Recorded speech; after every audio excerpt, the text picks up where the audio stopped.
दर पीढ़ी हमारे किसान अलग अलग स्पीसीज की अलग अलग वैरायटी इनको सहेज कर रखते गए और उसको विकास करते रहे। किसान की विरासत, धरती के वनस्पति संसाधन, एक अधिकार जिसका दुनिया भर के देश करते हैं सम्मान। आज भारत उन अधिकारों को दे रहा है नए मुकाम, ताकि और बढ़े किसानों की वंशागत किस्मों की पहचान का अभियान।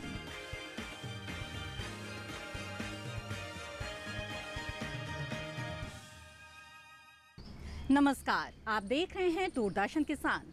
कार्यक्रम कृषि दर्शन में आप सभी का स्वागत है। मैं हूं आपके साथ मोनालिसा। हमेशा की तरह विज्ञान और किसान, कृषि स्टार्टअप और फार्मिंग इंडिया जैसे अलग अलग सेगमेंट्स के जरिए कृषि जगत से जुड़ी हुई कुछ खास जानकारियां आज के इस अंक में हम आपके लिए लेकर आए हैं। तो आइए इस सिलसिले को आगे बढ़ाते हैं और शुरू करते हैं आज का ये कार्यक्रम।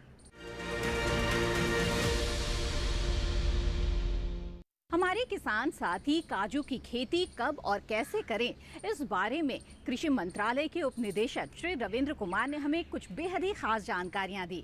उन्होंने क्या कुछ कहा, ये जानने के लिए आइए रुख करते हैं कृषि एवं किसान कल्याण मंत्रालय के डीडी किसान स्टूडियो का। काजू एक प्रकार का नट है। इसकी मुख्य प्रजातियां हैं वेंगुलुला 4, वेंगुलुला 7, वृद्धाचलम 1, वृद्धाचलम 3 और इसी प्रकार से जैसे ईस्ट में अपना जगन्नाथ वैरायटी काफ़ी फेमस है। इसी तरीके से बापटला की कुछ वैरायटियां हैं और कुछ वैरायटियां हमने DCR पुत्तूर से भी निकाली हुई हैं। तो आप ये देख सकते हैं कि काजू का जो हमारे देश में जो अब करीब 12 लाख हेक्टेयर के करीब एरिया जो है इसकी काश्त के अंदर है और करीब 7.8 लाख मेट्रिक टन काजू का हम प्रोडक्शन कर रहे हैं। लेकिन हमारी जो रिक्वायरमेंट है काजू की वो इससे दुगनी है। हम अपने देश में सिर्फ आधा ही प्रोड्यूस कर पा रहे हैं, बाकी आधा हम बाहर से इंपोर्ट करके यहाँ इंडिया में प्रोसेस करते हैं। करीब काजू के द्वारा हम करीब 16 लाख लोगों को एम्प्लॉयमेंट इस देश में दे रहे हैं, जिसमें 5 लाख लोग काश्त करके हैं, बाकी सब प्रोसेसिंग इंडस्ट्री या मार्केटिंग या उससे रिलेटेड जो भी एक्टिविटीज़ हैं काजू की उसमें इन्वॉल्व हैं। तो काजू कैसे लगाया जाए, कैसी जमीन मिट्टी चाहिए? ज़्यादातर हम काजू को लाल किस्म की जो मिट्टी होती है, रेड सॉइल्स में, ज़्यादा जो कोस्टल एरिया में होती हैं जिसमें अच्छे से पानी निकल जाए, ड्रेनेज अच्छी हो, उस तरह की सॉइल्स में हम लगाया जाता है। गड्ढे भी वही नॉर्मल करीब 2 foot by 2 foot by 2 foot के गड्ढे में इसकी पहले प्लांटेशन की जाती है और जहाँ जैसे हिसाब से 2-4 फुट का भी गड्ढा बनाया जा सकता है। काजू लगाने के लिए कम से कम 1 हेक्टेयर में हमें 200 पौधों की आवश्यकता होती है। 200 पौधे लगाने के बाद फिर हम उसमें गड्ढा खोद लेते हैं। गड्ढा खोदने में थोड़ा सा हम पोल्ट्री मैन्योर होता है, किसी प्रकार का खाद जैसे गाय का गोबर का खाद भी डाल सकता है। उसके बाद गड्ढे को थोड़े दिनों के लिए बंद कर दिया जाता है। बंद करने के बाद कुछ दिन बाद फिर जैसे ही बरसात का सीज़न आता है उसमें हम काजू का रोपण कर देते हैं। काजू रोपण करने के बाद हमें बड़ी क्रिटिकल स्टेजेस पे भी ध्यान देना पड़ता है कि किस समय कहाँ पानी कब देना है। इनिशियल 3, 4, 6, 7 महीने में तो हमको रेगुलर पानी देना पड़ता है। फिर धीरे धीरे क्या होता है कि काजू की जब जड़ें बन जाती हैं तो इस स्वतः सॉइल से पानी भी लेने लगता है। कोस्टल एरिया होने की वजह से पानी की भी रिक्वायरमेंट में इतनी दिक्कत नहीं है, लेकिन जहाँ दूर सुदूर जो अंदर के इंटीरियर एरिया हैं तो वहाँ पानी की बराबर इसकी आवश्यकता बनी रहती है। काजू लगाने के साथ साथ अब आप इसमें एक बड़ी प्रॉब्लम होती है कि कटाई छटाई कैसे करनी। कटाई छटाई कैसे करनी है तो सबसे पहले आपको देखना है कि कोई डिजीज़ पार्ट तो नहीं, कोई ख़राब तो नहीं, जिसमें कोई बीमारी है उस पार्ट को पहले निकालना है। और उसके बाद हमको इस तरीके से करना है कि करीब 1 मीटर से 70 सेंटीमीटर से 1 मीटर के बीच में कोई भी ब्रांच नहीं लेनी है। उसके बाद से ही जो भी फुटाव हो, ब्रांचिंग हो, तो उससे काजू अच्छा मिलता है। काजू को लगाने की विधि में भी क्या है कि पौधे हमको ग्राफ्ट के लिए चाहिए। तो ग्राफ्टेड पौधे कैसे होते हैं कि अच्छा रूट स्टॉक लोकल सीडलिंग का होता है, अच्छा रूट स्टॉक लोकल सीडलिंग का होता है और उसके अंदर हम वेज ग्राफ्टिंग द्वारा हमने उसमें साइन रोपित करके जो वैरायटी हमें चाहिए लगा दिया जाता है। इसके बाद कटाई छटाई के बाद फिर हम आते हैं कि फर्टिलाइजेशन के बारे में हर तीसरे और चौथे साल पे हमें इसके ख़ास तौर से खाद पानी की विशेषता देखनी पड़ती है। तो उसमें हम गोबर की खाद, यूरिया, फर्टिलाइज़र में जैसे DAP आदि भी दिया जा सकता है। एक और बड़ी प्रॉब्लम जो काजू में हम देखते हैं, एक होते हैं CSRB, कैशू जिसे हम बोलते हैं root and shoot borer. CSRB का जो रोल होता है रूट एंड शूट बोरर का, वो क्या करता है कि इसके तनों में छेद कर करके और अपना घर बना लेता है, जिससे पौधे सूखने लगते हैं। ये रूट एंड जो CSRB की जो प्रॉब्लम है, कई बार नर्सरियों से भी आ जाती है। लोगों को पता नहीं चलता, वो जड़ों में बैठे होते हैं और जब पौधा लगाते हैं तो कुछ दिन बाद वह सूख जाता है। तो इससे पहले अच्छा है कि कार्बोराइल का एक ट्रीटमेंट सॉइल के अंदर पहले ही कर लें या थीमेट डाल दें, ताकि इस तरीके की बीमारी ना हो। अगर बाहर से कहीं आपके ऑलरेडी खेत में एग्जिस्ट कर रहा है, तो आप पानी का दोना एक बर्तन ले लीजिए, उसमें थोड़ा सा क्या कहते हैं कि किसी प्रकार का अल्कोहल टाइप का भी कोई सामान है, वो आप उसमें डाल दीजिए। तो उसकी महक से उस पानी के कटोरे की तरफ ये आने लगेंगे। उस महक से हम एक तरीके से फेरोमोन ट्रैप बना देते हैं। फेरोमोन ट्रैप बनने से क्या होता है कि फिर उसके बाद हम उसको मैनेज करा जा सकता है। दूसरा होता है T mosquito bug. T mosquito bug जो है, नई नई जो फुटेर होती हैं फ्लावरिंग की, उनको चूस जाते हैं। नई नई बर्ड्स होती हैं, उनको चूस जाते हैं। तो उसके बाद हमारी क्रॉप फेलियर हो जाती है। तीसरी एक बड़ी प्रॉब्लम होती है कि जब फ्लावरिंग का टाइम हो रहा है और उस समय बरसात हो जाना। अगर उस समय बरसात हो जाना तो नेचुरली है टेम्परेचर आपका डाउन होता है। डाउन होते ही टी मस्कीटो बग और तेज़ी से अटैक करता है।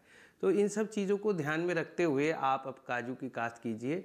और करीब हम जो रॉ नट्स होते हैं, करीब वो हम 160 से लेकर 200-210 रुपये प्रति किलो के हिसाब से मार्केट में बेचा जा सकता है। करीब 1 हेक्टेयर में हम लोग 800 किलोग्राम का हम नट्स 1 हेक्टेयर से ऑब्टेन कर सकते हैं। जो नेशनल हमारी एवरेज है प्रोडक्टिविटी, वो 766 यानी 766 किलोग्राम पर हेक्टेयर के हिसाब से है, जो वर्ल्ड की एवरेज से काफ़ी कम हो रही है। मतलब जैसे कि वर्ल्ड में जैसे वियतनाम जैसी कंट्रीज़ हैं, वो हमसे करीब 1500 किलोग्राम पर हेक्टेयर के हिसाब से ले रहे हैं। तो अगर हम अपने और ढंग से मैनेजमेंट किया जाए, जैसे हाई डेंसिटी प्लांटिंग है या अदर और तरीके से मेथड लेटेस्ट टेक्नोलॉजी यूज़ किया जाए, तो हम इसकी प्रोडक्टिविटी को भी आगे बढ़ा सकते हैं। आइए कार्यक्रम कृषि दर्शन में देखते हैं पहला सेगमेंट, विज्ञान और किसान।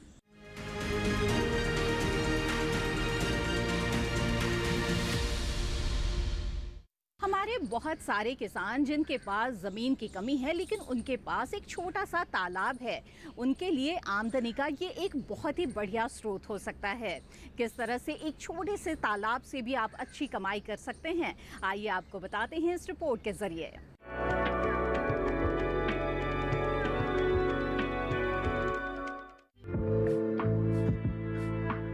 मछली प्रोटीन का एक बहुत बड़ा स्रोत है। विश्व के लगभग 1 अरब लोग अपने दैनिक भोजन में प्रोटीन की आपूर्ति मछली को अपने भोजन में शामिल करते हैं। प्राकृतिक जल स्रोतों जैसे नदियां, समुद्र से मिलने वाली मछलियों की संख्या इसकी मांग के अनुसार बहुत कम है। इस समस्या को दूर करने का उत्तम पर्याय मछली पालन है, जो बहुत से देशों में बहुत बड़े स्तर पर किया जा रहा है। संभावनाओं को देखते हुए मछली पालन की तरफ कृषकों का रुझान बढ़ने लगा है। आज हमारे देश में मछली पालन करके किसान काफी हद तक लाभान्वित हो रहे हैं। मछली पालन में लागत कम और मुनाफा अधिक है। किसान मछली पालन की शुरुआत आसानी से कर सकते हैं। मछली पालन उद्योग के लिए सबसे महत्वपूर्ण है तालाब। अगर मछली पालक के पास तालाब नहीं है, तो वे सरकारी तालाब पट्टे पर लेकर मछली पालन का काम शुरू कर सकते हैं। यदि सरकारी तालाब पट्टे पर ना मिले और आपके पास जमीन है, तो तालाब खुदवाकर भी ये व्यवसाय किया जा सकता है। मछली पालन को बढ़ावा देने में सरकार भी भरपूर मदद करती है। यही नहीं, सरकार ने मछली पालन को कृषि का दर्जा भी दिया है। इसके अलावा मछली पालकों को तमाम सुविधाएं भी दी जा रही है। आज बहुत से किसान मछली पालन को अपनाकर अपनी आमदनी बढ़ा रहे हैं, जिससे उनकी आर्थिक स्थिति में काफी सुधार हुआ है। इसी के साथ कार्यक्रम कृषि दर्शन में वक्त हो चला है एक छोटे से ब्रेक का। ब्रेक के बाद आपको मिलवाएंगे एक सफल किसान से अगले सेगमेंट कृषि स्टार्टअप में। आप बने रहें दूरदर्शन किसान पर।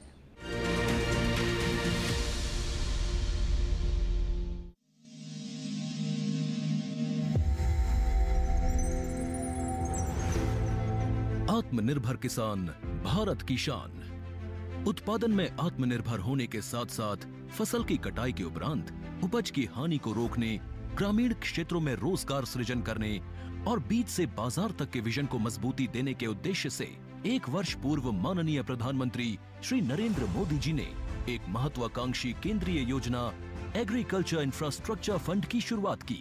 इस आधुनिक इंफ्रास्ट्रक्चर से कृषि आधारित उद्योग लगाने में एक बहुत बड़ा बदलाव आएगा और बहुत बड़ी गति आएगी।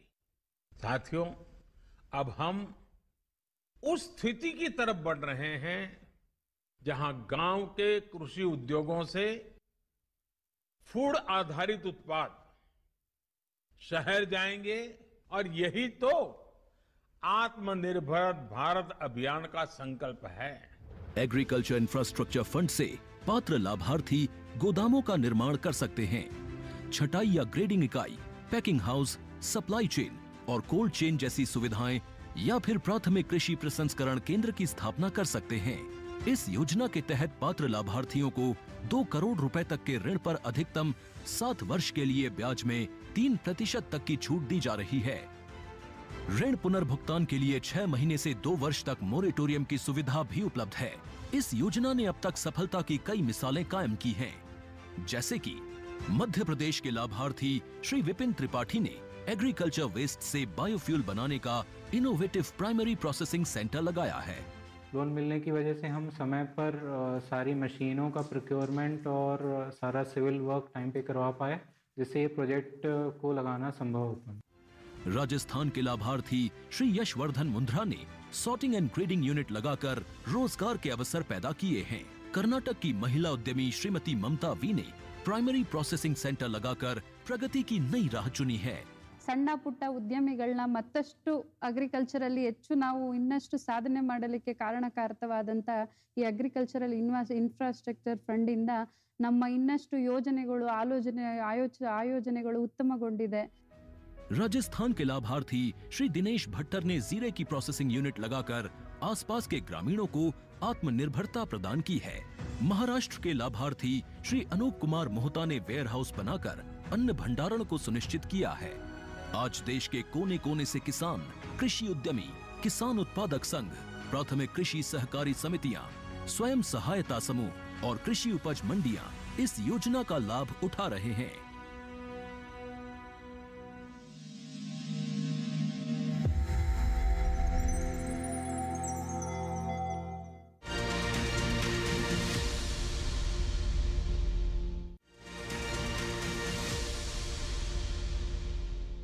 ब्रेक के बाद आप सभी का फिर से स्वागत है। आप देख रहे हैं कार्यक्रम कृषि दर्शन।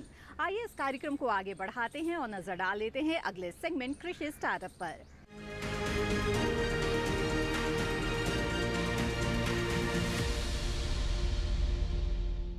आज के हमारे सफल किसान हैं विवेक चतुर्वेदी, जिन्होंने प्राकृतिक खेती को अपनाया है। जी हाँ, रासायनिक खेती से बहुत से नुकसान देखे जा रहे हैं, इसीलिए हमारे आज के प्रगतिशील किसान प्राकृतिक खेती को अपनाने लगे हैं। इसमें कम लागत में बहुत ही अच्छा मुनाफा प्राप्त किया जा सकता है और इसके साथ ही गुणवत्ता युक्त फसल मिलती है और ये पर्यावरण की दृष्टि से भी बेहद ही महत्वपूर्ण है। तो आइए विस्तार से जानते हैं क्या है विवेक जी की सफलता की कहानी। ये बैलगाड़ी और ये रहट, इन्हें देखकर आपको पुराना जमाना याद आ गया होगा, लेकिन जब आप बारीकी से देखेंगे तो यहाँ आपको आधुनिकता और पुरानी परंपराएं एक साथ गूंथी हुई नजर आएंगी।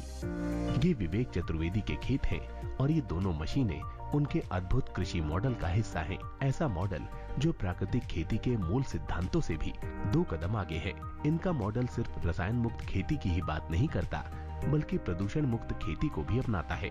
इनके यहाँ बैलों से चलने वाला ट्रैक्टर है जो खेतों की जुताई भी करता है और दूसरे जरूरी काम भी, जबकि रहट फव्वारा सिंचाई पद्धति का हिस्सा है। बस इसमें मोटर की जगह बैल लगे हैं। विवेक को स्थानीय लोग गुड्डा भैया के नाम से जानते हैं। बीकॉम करने के बाद इन्होंने और शहर में अपना बिजनेस जमाया। अच्छी खासी कमाई हो रही थी और जिंदगी शहर की चकाचौंध में गुम थी। गांव पलरा डोडर में विवेक के पास 25 एकड़ जमीन है। कमाल की बात तो ये है कि इनकी पारिवारिक बैकग्राउंड खेती ही नहीं थी। शायद यही वजह रही कि पहले ही साल इन्हें जबरदस्त घाटा हो गया। वो इस बात से परेशान थे, एक दाना जब हजारों दानों को जन्म दे देता है तो फिर खेती में नुकसान क्यों हो रहा है। कारोबारी दिमाग ने जब हिसाब लगाया तो पता चला कि घाटे की वजह बेतहाशा लागत है। इस तरह विवेक गाय आधारित प्राकृतिक खेती से जुड़ गए। इनके यहाँ गोबर गैस प्लांट लगा है और सोलर पैनल भी। गोबर गैस से बिजली बन रही है, चूल्हा जल रहा है और खेतों के लिए प्राकृतिक खाद भी मिल रही है। सोलर पैनल से स्प्रिंकलर जुड़ा है जो मुफ्त में सिंचाई कर देता है।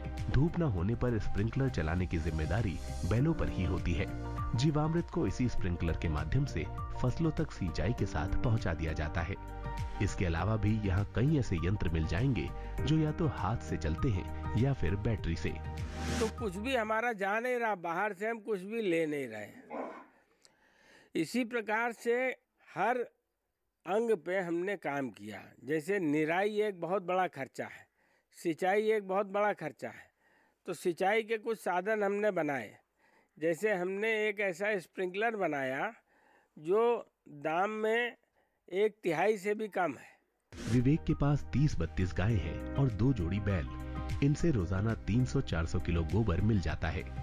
विवेक आसपास के बहुत से किसानों को जीरो बजट प्राकृतिक खेती के लिए प्रेरित कर रहे हैं। कई किसान तो ऐसे हैं जो खेती छोड़ने के बारे में सोच रहे हैं। विवेक के मॉडल ने उनके मन में नई उम्मीद जगाई है।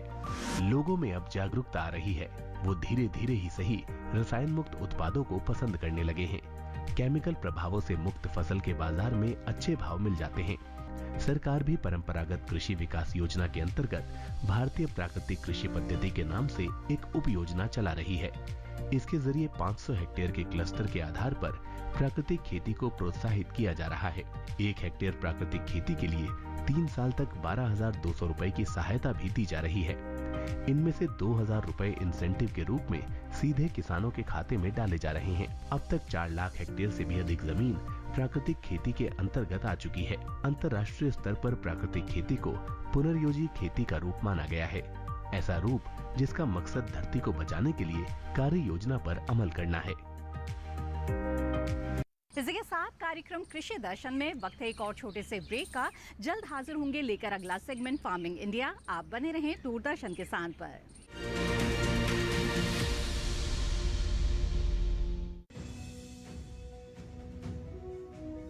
भारत सरकार का हर प्रयास किसानों को दे रहा है एक नई आस।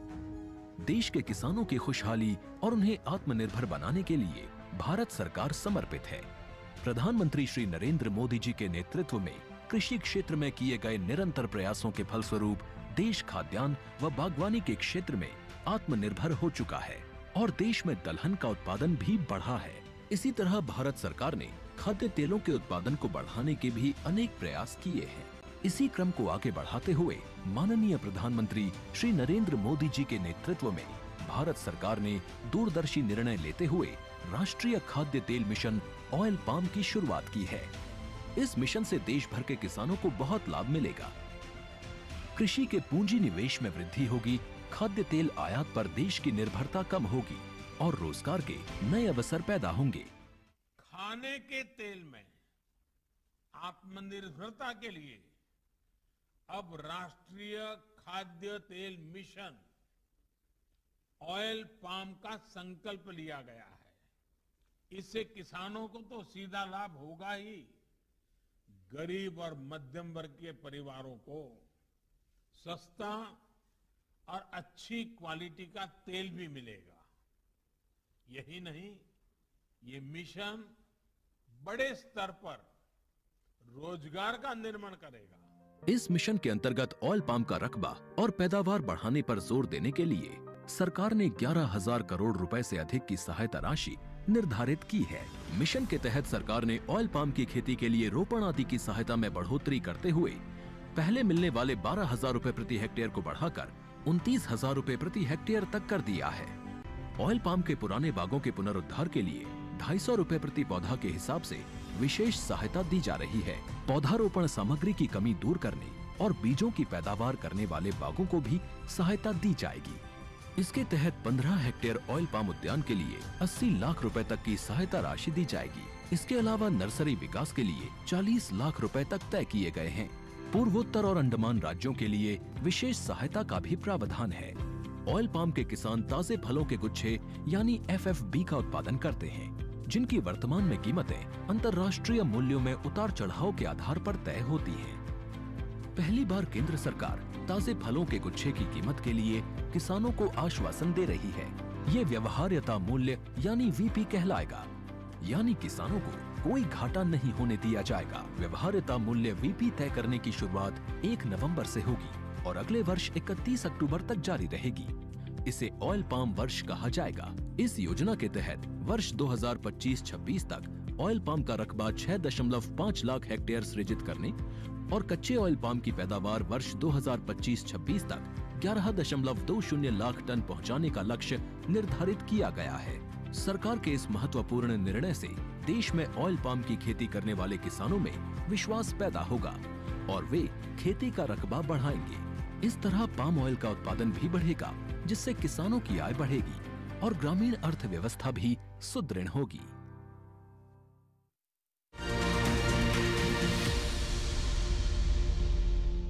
ब्रेक के बाद आप सभी का फिर से स्वागत है। आप देख रहे हैं कार्यक्रम कृषि दर्शन। आइए अब कार्यक्रम में आगे बढ़ते हैं और नजर डाल लेते हैं अगले सेगमेंट पर, जिसका नाम है फार्मिंग इंडिया।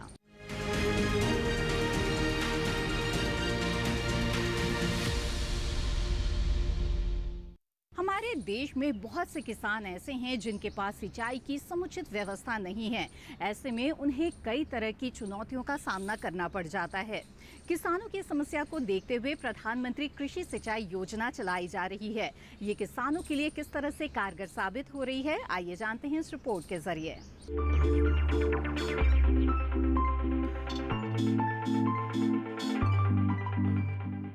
देश में करीब 14 करोड़ हेक्टेयर जमीन पर खेती होती है। 2015 में जब प्रधानमंत्री कृषि सिंचाई योजना शुरू हुई, तब 6.5 करोड़ हेक्टेयर जमीन पर ही सिंचाई की सुविधाएं उपलब्ध थी। इसका मतलब ये हुआ कि आधे से भी ज्यादा जमीन बारिश के पानी पर निर्भर थी। जाहिर है, वर्षा आधारित इलाकों में पैदावार कम होती है और किसानों को खेती से उतना लाभ नहीं मिल पाता जितना मिलना चाहिए। प्रधानमंत्री कृषि सिंचाई योजना का असल मकसद हर खेत तक पानी पहुंचाना है। यह अम्ब्रेला स्कीम है और इसमें मुख्य रूप से 2 घटकों को शामिल किया गया है। त्वरित सिंचाई लाभ कार्यक्रम यानी AIBP और हर खेत को पानी के भी 4 उप घटक हैं, जैसे command area development, surface miner irrigation, जल निकायों की मरम्मत, नवीनीकरण और बहाली तथा चौथा भूजल विकास। इसके अलावा सिंचाई योजना में दूसरे मंत्रालयों के भी 2 घटकों को शामिल किया गया है। पहला घटक प्रति बूंद अधिक उपज है, जो केंद्र कृषि मंत्रालय के कृषि, सहकारिता और किसान कल्याण विभाग की ओर से कार्यान्वित किया जा रहा है। दूसरे घटक का नाम वाटरशेड विकास है। इसका कार्यान्वयन ग्रामीण विकास मंत्रालय का भूमि संसाधन विभाग कर रहा है। सिंचाई योजना का उद्देश्य खेत तक पानी की पहुंच को बढ़ाना और सुनिश्चित सिंचाई के तहत खेती योग्य क्षेत्र का विस्तार करना था। इसके अलावा खेत में पानी के उपयोग की दक्षता में सुधार करना और स्थायी जल संरक्षण प्रथाओं को पेश करना भी इसमें शामिल था। पानी की बचत इस योजना का बहुत महत्वपूर्ण पहलू है। 2020-21 के दौरान इस योजना के तहत 9,38,000 हेक्टेयर फसलों को सूक्ष्म सिंचाई के तहत लाया गया। इसमें टपक और फव्वारा दोनों तरह की सूक्ष्म विधियां शामिल है। 2021-22 के लिए हर खेत को पानी के अंतर्गत 899 करोड़ रुपए के बजट का प्रावधान किया गया। प्रति बूंद अधिक उपज के लिए 4,000 करोड़ रुपए को और वाटरशेड डेवलपमेंट के मद में 2,000 करोड़ रुपए का प्रावधान किया गया है। कार्यक्रम कृषि दर्शन में आज हम आपके लिए जो जानकारियां लेकर आए हैं, हमें उम्मीद है कि इससे आपको लाभ जरूर होगा। इस कार्यक्रम से संबंधित अपने सुझाव या विचार आप हमारे साथ साझा कर सकते हैं। आप हमें पत्र लिख सकते हैं। हमारा पता है कृषि दर्शन, कमरा नंबर 58, CPC दूरदर्शन, खेलगांव, नई दिल्ली 110049। आप चाहें तो हमें ईमेल के जरिए भी अपने विचार भेज सकते हैं। हमारा ईमेल आईडी है krishidarshanddd@gmail.com। कृषि दर्शन कार्यक्रम को आप दूरदर्शन किसान के YouTube चैनल पर भी देख सकते हैं और ये तमाम जानकारियां दोबारा हासिल कर सकते हैं। इसके लिए टीवी स्क्रीन पर दिखाए जा रहे इस QR कोड को स्कैन करें। इसी के साथ कृषि दर्शन की आज की कड़ी में बस इतना ही। हमें दीजिए इजाजत। आप बने रहें दूरदर्शन किसान पर। नमस्कार।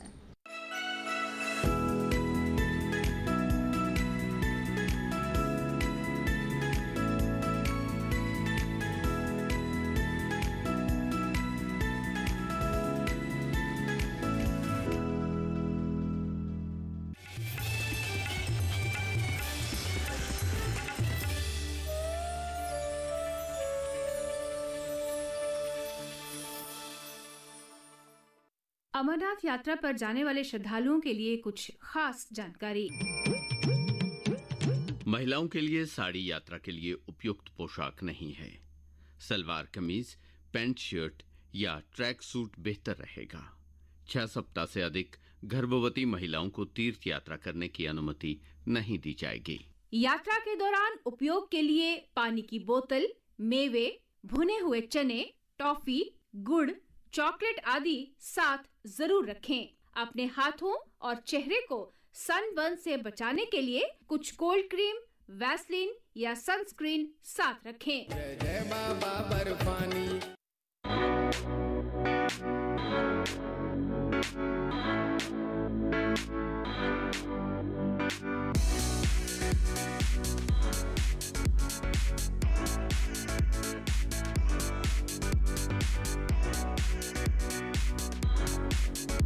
देखिए योग और फिटनेस शिल्पा शेट्टी के साथ। स्वस्थ रहो, मस्त रहो। जल्द आ रहा है सिर्फ डीडी नेशनल पर।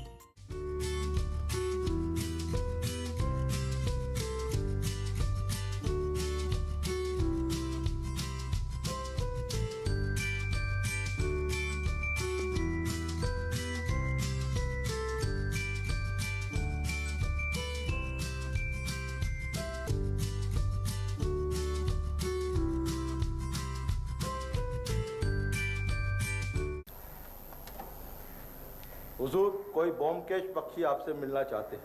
कह रहे हैं आपसे टेलीफोन पर बात हो चुकी है। हाँ हाँ, भेज दो अंदर। नमस्कार।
मंजिल यूं ही नहीं मिलती राही को, थोड़ा जुनून जगाना पड़ता है।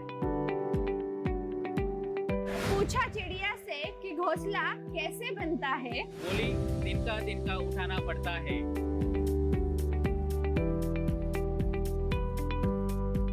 कृषि स्टार्टअप देखिए हमारे साथ सिर्फ डीडी किसान पर।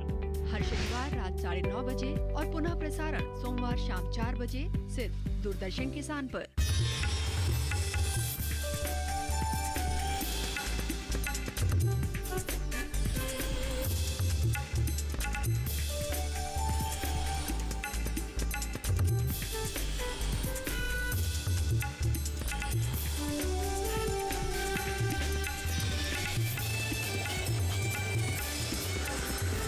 डीडी किसान, बदलते भारत की शान।